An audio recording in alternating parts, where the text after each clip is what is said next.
तो कभी इधर नेत्र घुमाते हैं, कभी इधर नेत्र घुमाते हैं, कभी नीचे देखते हैं, कभी कहीं देखते हैं।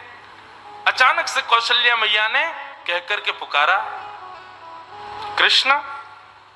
जैसे ही कृष्ण कहा तुरंत ठाकुर जी बोले, हाँ मैया। बोले, ओहो, ये तो अदला बदली हो गई है। अरे ये हमारे राघव जी नहीं है, ये तो उनके लाला आ गए, ये गोपाल जी आ गए हमारे संग। और वहां दीर गंभीर ठाकुर जी चुपचाप बिस्तर पर बैठे हैं। यशोदा मैया और नंद बाबा दोनों पकड़ पकड़ करके बीच में सुबह में फिर उठ के चले जाए, बीच में सोना आता ही नहीं उनको। यहाँ यशोदा मैया बोली, बोले लाला इतना गंभीर तो कभी ना रहे। जैसे ही नेत्रों में झांक करके देखा तो धीर था, गंभीर था, बिल्कुल एक निष्ठ था, मानो जैसे कितनी गहराई हो भी। यहाँ यशोदा मैया ने पुकारा, राघव। बोले जी माँ। आहा, राघव सुनते यशोदा मैया घबरा गई बेचारी।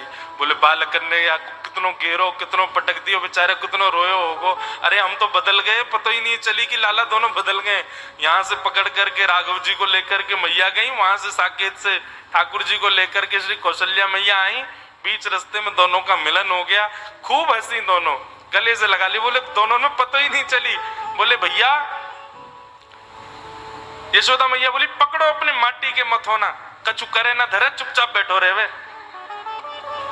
कौशल्या मैया बोली, आप भी पकड़ो अपने बंदर को, ये बैठता ही नहीं है, पूरे साकेत को अधर करके आ गया है। दशरथ जी की सफेद दाढ़ी पीली पड़ गई है, पूरे पे कड़ी लगा दी है। ऐसे आनंद का वो भाव।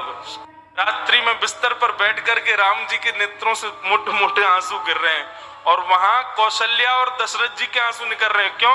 बोले सोनी ना दे रो लाला। रात में राम जी अपने कक्ष में सोते हैं, लेकिन ठाकुर जी तो नंद बाबा यशोदा मैया के बीच में सो में। अब जबरदस्ती कौशल्या मैया और दशरथ जी के बीच में सो गए ठाकुर जी।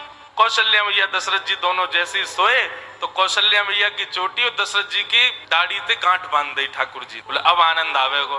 थोड़ी देर में दशरथ जी उठे तो यहाँ कौशल्या जी की चोटी खींचे, दशरथ जी की दाढ़ी खींचे, और ठाकुर जी ताली बजा में आनंद आ गयो, आनंद आ गयो, आनंद आ गयो। कौशल्या मैया भूली, बोले ये राम तो नहीं कर सकते। तभी बैठा करके दीर गंभीरता से जैसे ही ठाकुर जी के मुख की